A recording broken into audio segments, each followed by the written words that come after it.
Hello दोस्तों, praise the Lord.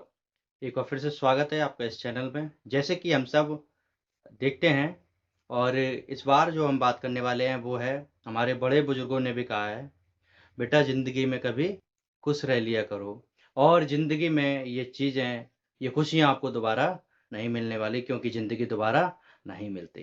तो बड़े बुजुर्गों की बात मान लेनी चाहिए और जब हम इसको देखते हैं, तो हम घर में देखते हैं अक्सर अपनी माँ देखते हैं और हमारी जो माएँ होती हैं, वो क्या करती हैं, हमारे काम करती रहती हैं, पूरे परिवार को सँभालती हैं और जब कोई बीमार होता है उनको देखती हैं, हमारी समस्याओं में खड़ी रहती हैं, परेशानियों में, दुःख में, हर चीज़ में खड़ी रहती हैं और आपने देखा होगा हर समय तैयार रहती हैं, लेकिन अपने बारे में कभी ध्यान नहीं रखती। ऐसा लगता है उनको कोई स्पेशल ट्रेनिंग किसी स्कूल ने दी हो और वहाँ से आकर वो उस ट्रेनिंग को निभा रही हैं बखूबी। मतलब अपने बारे में कभी ध्यान नहीं रहती। इसीलिए तो क्या करना है, कभी खुद भी खुश रहना सीखना है, तभी तो हम दूसरों को खुश रख सकते हैं।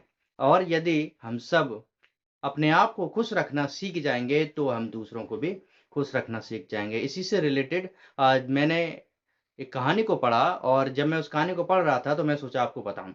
और वो कहानी थी इस प्रकार से, एक गाँव में एक व्यक्ति रहता था श्याम और वो श्याम क्या करता था, मोची का काम करता था, जूते-चप्पल सिलने का काम करता था और जूते-चप्पल सिलता था और सिलते-सिलते एक दिन क्या हुआ, उसके भी जूते-चप्पल फट गए और वो सारे गाँव के जूते-चप्पल सिलता और उनको सही करता रहता था।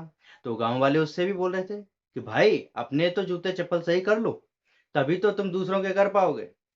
लेकिन श्याम ने बोला, अरे नहीं, पहले गाँव वालों की तो कर लें, पहले उनके तो कर लें, पहले ये तो करें, पहले वो तो करें, पहले उनके लिए करें, पहले दूसरों के लिए करें। इस प्रकार से वो करता रहा और अपने काम को करता रहा।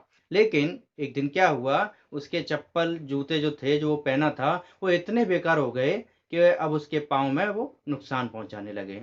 और एक दिन फिर उसके पाँव में घाव हो गए और घाव होने के बाद उसके पैरों में बड़ी समस्याएँ हो गईं। वो डॉक्टर के पास गया और तो कुछ समय बाद डॉक्टर ने बोला आपका एक पाँव काटना पड़ेगा। एक समस्या के कारण डॉक्टर ने उसके पाँव को घुटने से नीचे काटा और फिर उसके बाद वो श्याम कभी दोबारा अपने काम पर नहीं लौट पाया। और ये देखिए, वो श्याम कभी दोबारा अपने काम पर नहीं लौटा और इसकी वजह से पूरा गाँव ही फटे पुराने जूते-चप्पल पहन के घूमने लगा। तो इसीलिए क्या करना है, मैं आपको बता रहा हूँ, इस कहानी का जो मोरालिटी है वो ये है कि हमें क्या करना है, हमें हमेशा याद रखना है, खुद खुश रहेंगे तो दूसरों के लिए भी हम कुछ कर पाएँगे। जब तक हम अपने लिए कुछ नहीं कर सकते, हम दूसरों के लिए क्या कर सकते हैं? इसलिए याद रखें, अपने लिए करना है। अपनी माँ को यदि आप प्यार करते हैं, तो कमेंट में ज़रूर लिखें आज से। यदि आप अपनी माँ को ये स्टोरी सुनाने वाले हैं, तो ज़रूर सुनाइए और उनको बताइए, खुद भी खुश रखें। पहले खुद खुश हों, तब वो दूसरों को भी खुश रख सकते हैं। नहीं तो हम उसी शाम की तरह अपनी ज़िंदगी में ऐसे ही बढ़ते चले जाएँगे और एक दिन ऐसा होगा, हम अपनी तरफ नहीं देखकर दूसरों की तरफ देखेंगे, तो हमारा जीवन ऐसे ही चला जाएगा और दूसरे फिर वैसे ही रह जाएँगे, क्योंकि हम खुद ही खुश नहीं रह पाए, तो उनको कैसे खुश रखेंगे। तो हम सब बढ़ते रहें ऐसे ही। गॉड ब्लेस यू और चैनल को अच्छा लगे तो ज़रूर सब्सक्राइब कर लीजिए। वीडियो को लाइक, शेयर एंड कमेंट ज़रूर करना। सो गॉड ब्लेस यू ऑल।